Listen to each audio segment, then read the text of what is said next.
사순절 세 번째 주일이고 또 부활이 소망이 있는 이 3월 하나님 앞에 예배하는 여러분들에게 풍성하신 은혜가 넘치기를 주의 이름으로 축원합니다. 이제는 들이 약간 퍼렇게 올라오는 것 같아요. 날씨는 추워도 여러분 이처럼 이 한 달 동안 여러분의 신앙이 움츠렸던 믿음이 활짝 피는 복된 한 달 되시기를 주의 이름으로 축원합니다. 지난주 우리는 4장 앞부분의 말씀을 통하여 그리스도인으로 살아가는 도덕에 대해서 말씀을 들었습니다. 우리 성도는 하나님이 거룩하게 인정해 준 하나님의 백성입니다. 이 하나님의 백성이 흠없이 주님 앞에 서기 위해서는 우리가 제거해야 될 부도덕이 있음을 말씀을 들었습니다. 어떤 거라고 말씀을 했나요? 우리 속에 음란도 버려야 되고 이방인처럼 세욕을 따르지 않는 것, 이것이 우리가 제거해야 될 흠없이 주 앞에 서기 위한 모습이었습니다. 또 바로 잡아야 될 것도 우리에게 말씀하였습니다. 각각 거룩함과 존귀함으로 자기 아내 대할 줄을 알아야 된다라고 말합니다. 형제를 해하지 말라는 것, 이것도 우리가 바로 잡을 것이다 라고 말합니다. 여러분, 이러한 삶이 하나님을 기쁘시게 하는 삶이며 우리가 더욱 힘써야 될 거룩함이다 라고 말씀하시는데, 우리 모두가 나의 삶을 돌아보아 이 흠이 있는 나의 모습을 발견한다면 흠없는 모습으로 잘 바꿔 오시는 주님 앞에 흠없는 모습으로 설 수 있는 믿음의 백성, 자녀들 되시기를 주의 이름으로 축원합니다. 오늘은 부활의 소망에 대해서 말씀을 하십니다. 아무리 믿음의 역사가 우리 속에 충만합니다. 사랑의 수고가 철철 넘치고 소망의 인내로 살아가지만 신앙의 눈금은, 이 신앙의 바로메터는요 일정하지 않아요. 어떤 때는 이 신앙의 바로메터가 꽉 차 있을 때도 있고 어떤 때는 이 신앙의 바로메터가 뚝 떨어져 있을 때 있습니다. 오늘 이 말씀을 듣는 우리 가운데 혹여 부활의 소망에 대한, 죽음 뒤에 우리의 삶에 대한 희미한 자가 있다면은 이 말씀을 통하여 이 부활의 소망이 확실하고 우리가 어떤 믿음의 백성인지를 분명히 깨달아 서로 이 깨달은 은혜로 위로하며 살아갈 수 있는 소명의 성도들 되시기를 주의 이름으로 축원합니다.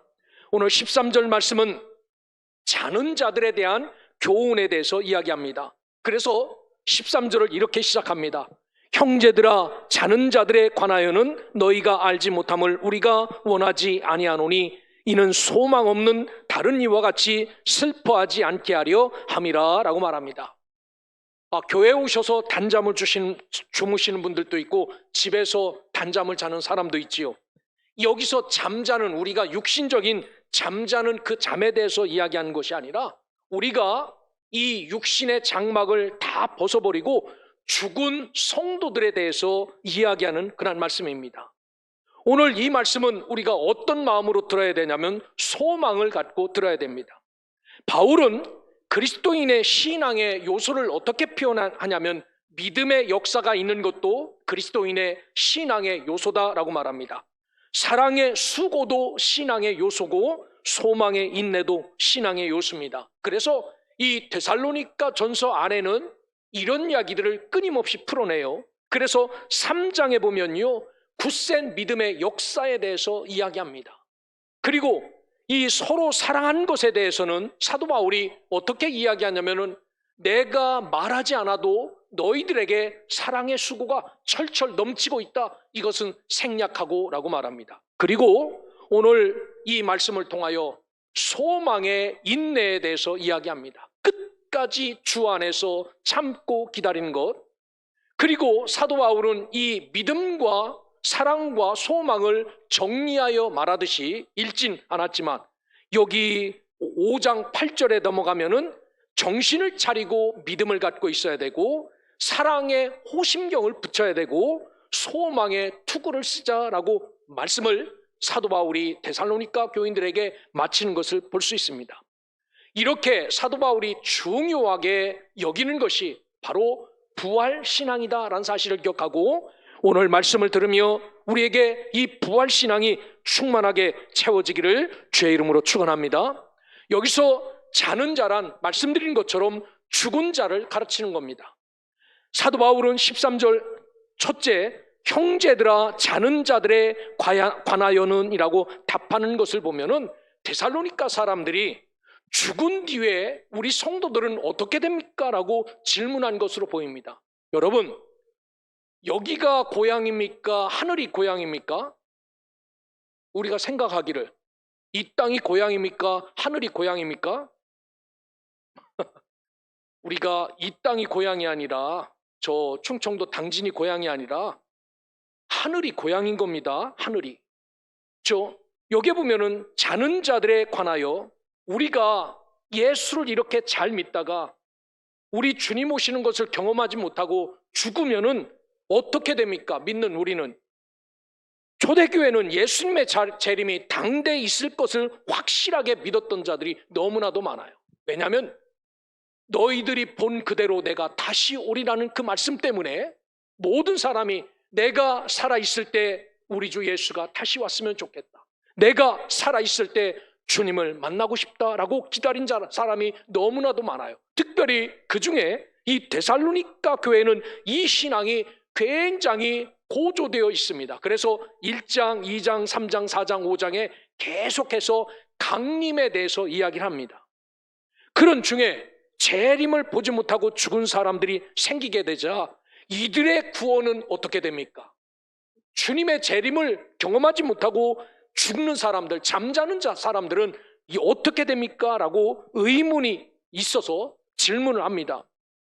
바울은 이러한 자들을 이러한 특별한 진리를 13절 이 중간에 보면은 너희가 알지 못함을 우리가 원하지 않노라 라고 말합니다. 잘 알기를 바란다라는 겁니다. 우리가 예수를 이 땅에서 만나지 못하고 저 천국 간다면 어떻게 되는지 똑바로 잘 알아라 라고 말합니다. 특별히 분위기에 휩쓸리는 감성적인 믿음은 어떻습니까? 풍선과 똑같아요. 여러분, 요즘에 에어 놀이터가 많지 않습니까? 갖다가 펴놓으면요 이게 뭔지 몰라요. 그런데 거기다가 바람을 막 집어넣으면요 이게 쭉쭉 펴져요. 그래서 미끄럼틀도 되고요, 곰도 있고 호랑이도 있고 이렇게 생깁니다. 우리 특별한 분위기에 휩쓸리는 감성적인 믿음은요 풍선과 같아서 바람이 꽉 차면은 굉장히 멋집니다. 그런데 여기에 바람이 빠지면요 쓸모없어서 쓰레기통에 버려야 돼요. 제가 왜 이 말씀을 드리냐면은 오늘 저와 여러분들은 그저 상식적이고 그저 이해적인 그런 믿음이 아니라 진짜 하나님 말씀 앞에 굳게 선 믿음이 되기를 주의 이름으로 축원합니다. 어떤 때는 풍선처럼 그냥 바람이 훅 들어서 멋진 신앙인처럼 보이다가도 어떤 때는 이 바람이 쭉 빠져서 쓰레기 같은 그런 신앙이 되어서는 안 됩니다. 여러분, 봄에 지금쯤 꽃 구경을 먼저 하고 싶은 사람은요 이 만월산 올라가서 진달래 꺾어 오면 돼요. 꺾어다가 꽃병에 따뜻한 방에다가 주면요 꽃이 일찍 핍니다. 그런데 그 꽃이 오래 가나요? 그렇지 않아요. 험한 비바람을 맞으면서도 땅에 뿌리를 내리고 있는 그 꽃이 오래 가는 것처럼 저와 여러분들도 마찬가지입니다. 한마디 들어갔고 그게 좋아서 풍선처럼 사는 사람이 아니라 우리는 하나님의 거룩한 말씀에 깊이 믿음의 뿌리가 박혀 있어서 어떤 어려움과 고난과 역경이 와도 흔들리지 않는 믿음의 백성, 말씀의 뿌리가 박힌 믿음의 백성들이 되시기를 주의 이름으로 축원합니다. 왜 우리가 죽음 뒤에 오는 소망의 사실을 알아야 되는가? 이 13절 후반에 보면은 소망 없는 다른 이와 같이 슬퍼하지 않게 하기 위해서다라고 말합니다. 요 뒤가 인천 공동묘지예요. 이것을 생각하면은 아마 이게 예수님이 오실 때 제일 혼란스러운 동네가 이 동네입니다. 무덤이 열리고 막 살아나니까 얼마나 이 동네가 무섭겠어요. 요즘도 장례식장에 가면요 그 사랑하는 분 죽음 앞에 아주 영원히 결별한다는 영결식을 하죠. 세상 사람들은. 우리 기독교인은 영결식 하지 않습니다. 그냥 장례를 모시는 거지. 거기에 보면은 절망적으로 슬퍼하는 사람들을 만납니다. 물론 죽음이란 사실 앞에 슬퍼하지 않을 수 없어요. 왜냐하면 엄마가 아기를 떼놓고 가면요, 그 아기는 엄마와 완전히 헤어지는 것처럼 울어요. 엄마 어디 가냐고 막 엉엉 울어요. 그런데 진짜 엄마가 어디 갑니까? 아니에요. 그 엄마는 볼일 보고 다시 오는 것뿐이지요. 그런데 세상 사람들은 이 죽음을 완전히 끝나는 것으로 이야기하지만 우리는 소망이 있기 때문에 죽음이라는 슬픔 앞에서도 절망하지 않습니다. 믿습니까? 죽음이라는 절망 앞에서도 우리는 소망이 있어서 이 슬픔이 절망이 되지 않아요. 그래서 사도 바울은 죽음이 절망이 아니라 소망이 되기 위해서 우리가 부활신앙을 갖고 있어야 된다라고 말합니다. 자, 14절 한번 보시길 바랍니다. 처음 우리 14절 한번 같이 읽습니다. 시작. 우리가 예수께서 죽으셨다가 다시 살아나심을 믿을진대라고 말합니다. 주님이 죽으셨다가 다시 살아남을 믿을진대라고 말합니다.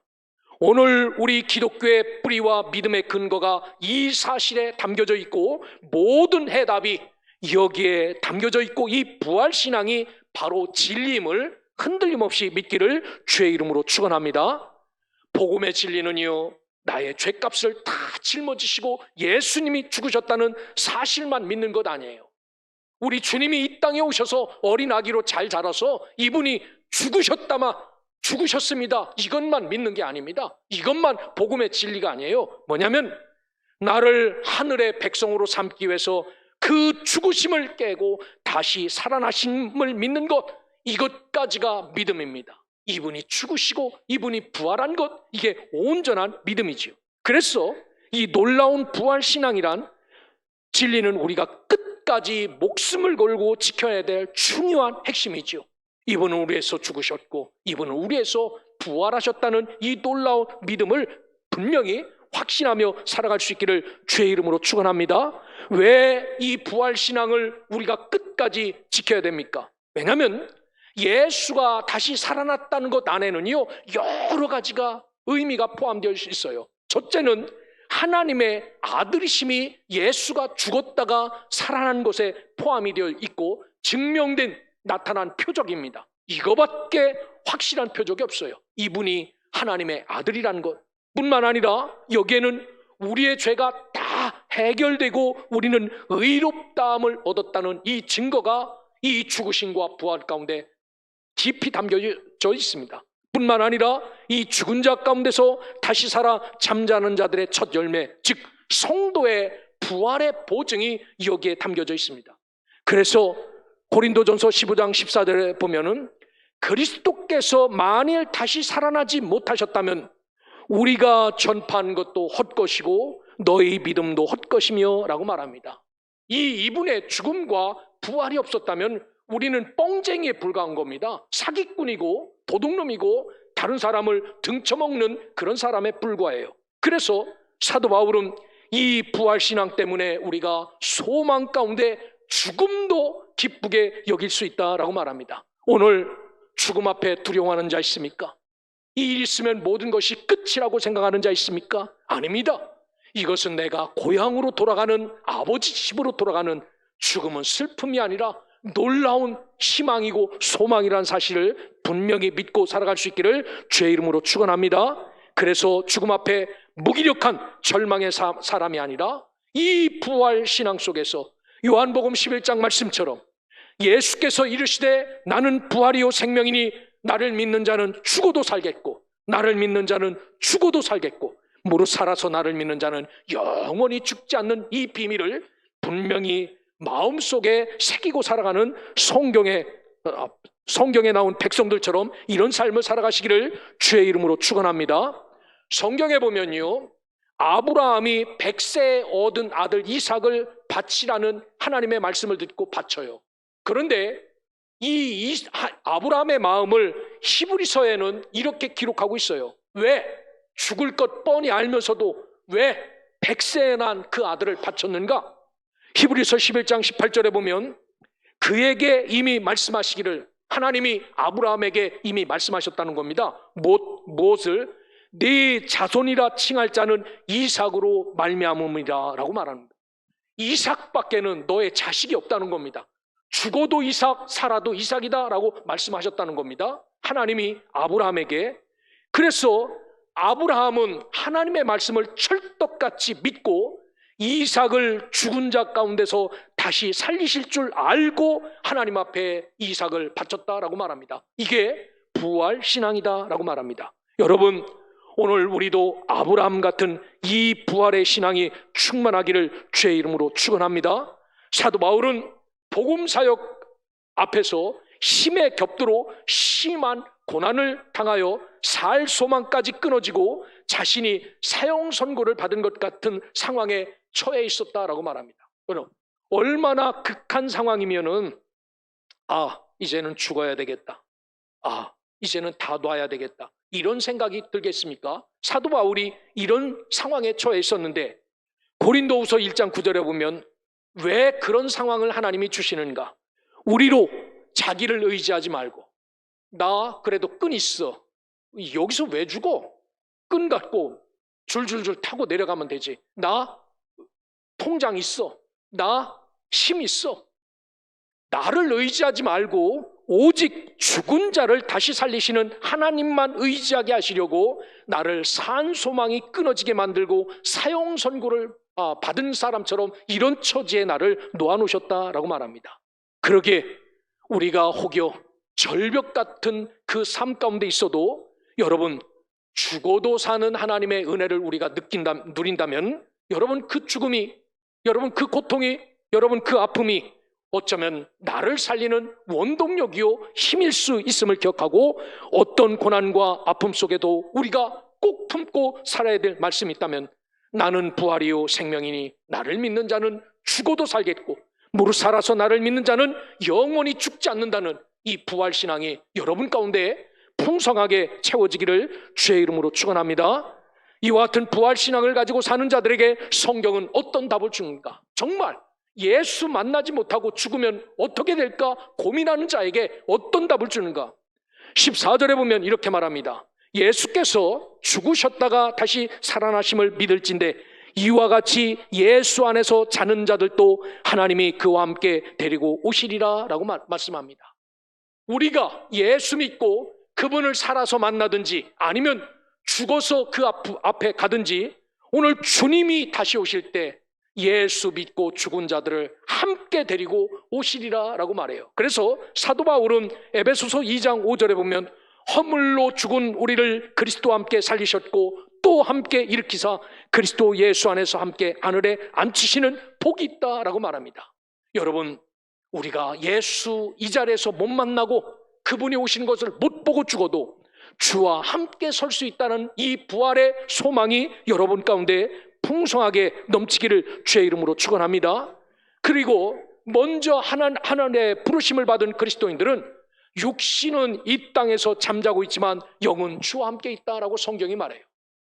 여러분, 이 뒤에 가면 다 육신이 잠자는 자들이지요. 뼈다구가 잠자고 살이 흙이 되어 잠자죠. 하지만 저들의 영혼은 땅에 묻혀 있습니까? 아닙니다. 다 하나님 나라가 있지요. 그래서 16절의 말씀처럼 주께서 호령과 천사장의 소리와 하나님의 나팔 소리로 친히 하늘로부터 강림하실 때라고 말합니다. 그분이 강림하실 때 하나님이 그와 함께 그들을 모두 데리고 오신다라고 말합니다. 데살로니가 교인들의 가장 큰 슬픔은 이거였습니다. 예수님을 맞이하지 못하고 세상을 뜨는 것이 가장 슬픔인데, 왜냐하면은 예수님이 다시 오실 때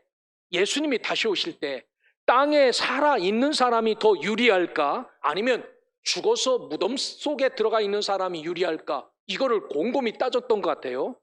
여러분, 예수님이 다시 오실 때 어떤 사람이 유리할 것 같습니까? 살아있는 사람이 유리할 것 같습니까? 공동묘지에 묻혀있는 사람이 유리할 것 같습니까? 예?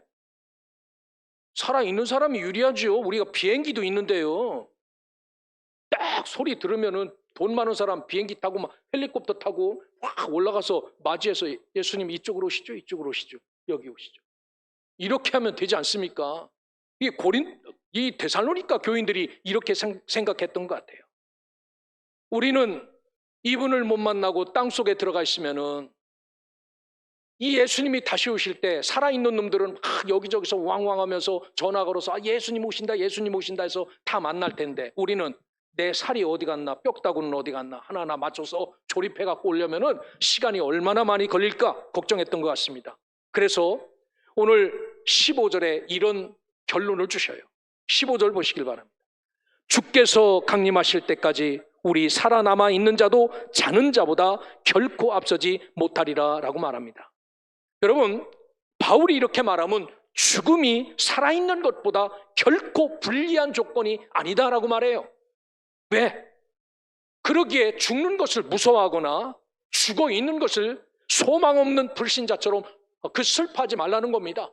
죽어도 하나님과 함께 있는 거고, 하나님이 다시 오실 때 죽은 자를 먼저 데리고 오겠다라고 말합니다. 이것을 불리하지 않다라는 것은 근거를 뒷받침하기 위해서 16절에 이렇게 밝히죠. 주께서 호령과 천사장의 소리와 하나님의 나팔 소리로 친히 하늘로부터 강림하시리니 라고 말합니다. 그러면서 그들을 다 데리고 오겠다라고 말합니다. 이렇게 속 시원하게 순서를 이야기하지요.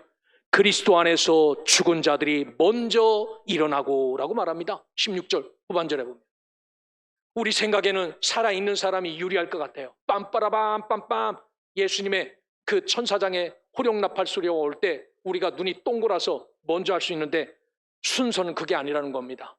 자는 자들이 무덤이 열려 그들이 일어나고, 그리고 우리가 그 앞에 설 것이다 라고 말합니다. 그래서 17절에 그 후에 우리 살아남은 자들도 그들과 함께 구름 속으로 끌어올려 공중에서 주를 영접하게 하시리니 그리하여 우리가 항상 주와 함께 있으리라 라고 말합니다.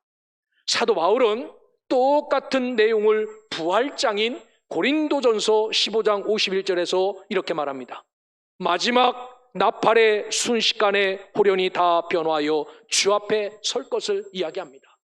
계시록에도 똑같이 이야기해요. 무덤이 열려 죽은 자들이 먼저 일어나고 산 우리가 그 뒤를 순간적으로 따를 것을 이야기합니다. 그래서 바울은 선언합니다. 사망아 너의 승리가 어디 있느냐, 사망아 내가 쏘는 것이 어디 있느냐 라고 말합니다. 여러분, 죽음도 그리스도 안에 있으면 너무나도 멋지다는 사실입니다. 그리고 그 죽음이 소망이 있는 자들에게는 주님이 거룩한 다시 오신 그 앞에 우리가 설 수 있다는 사실입니다. 그래서 죽음 앞에 왜 우리가 슬퍼합니까? 분리 때문입니다. 잠깐 보지 못하는 것 때문에, 사랑하는 부모와 형제와 자식을 볼 수 없기 때문에 슬퍼하죠. 그런데 바울은 도리어 우리에게 역으로 말씀하세요. 이게 슬픈 게 아니라는 겁니다. 자, 고린도후서 5장 6절에 보면 우리가 몸을 입고 이 땅에 사는 것은 주님을 떠나 살고 있는 것임을 잘 안다라고 말합니다. 진짜 있어야 될 곳은 우리가 주님 앞에 살아야 되는데, 우리가 몸을 입고 이 땅에 와서 주님을 떠나 살고 있다라고 말해요. 이 이야기가 뭡니까? 고향을 떠나서 살고 있다라고 말합니다. 그래서 우리가 어떤 노래를 부릅니까? 죄 많은 이 세상은 내 집안이니 내 모든 보아는 저 하늘에 있네. 저 천국문을 열고 나를 부르네. 나는 이 세상에 정들 수 없도다. 오, 주님 같은 하나님 없도다 라고 말하는데, 여러분, 우리는 하늘을 고향이라고 생각합니까? 우리는 이 땅의 고향처럼 살고 있어요. 여기서 종착역처럼 살고 있어요. 여러분, 이게 결국은 불신앙이라는 사실입니다. 진짜 고향은 저 천국인데, 그래서 주 예수님은 하나님의 우편에 계신데 우리는 집과 아버지를 떠나 이 세상에서 고생하고 있지요. 그리하여 고린도후서 5장 8절에 보면 우리가 담대히 원하는 바는 차라리 몸을 떠나 주와 함께 있는 그것이라 라고 말합니다. 왜? 집 떠나면 무슨 고생이라고 말합니까? 강아지 고생이라고 말합니다. 집 떠나면은 그 아름다운 집을 떠나 육신을 입고 이 땅에 사는, 이게 집 떠나면 강아지 고생입니다. 그런데 오히려 몸을 떠나는 죽음이 도리어 집으로 돌아가 아버지와 함께 거하게 되는 것이다 라고 말씀을 하죠.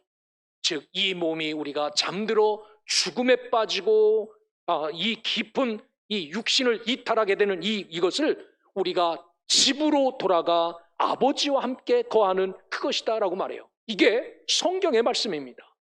여러분, 그러기에 죄는 우리를 하나님으로부터 분리시키지만 구원은 하나님과 연합하게 합니다.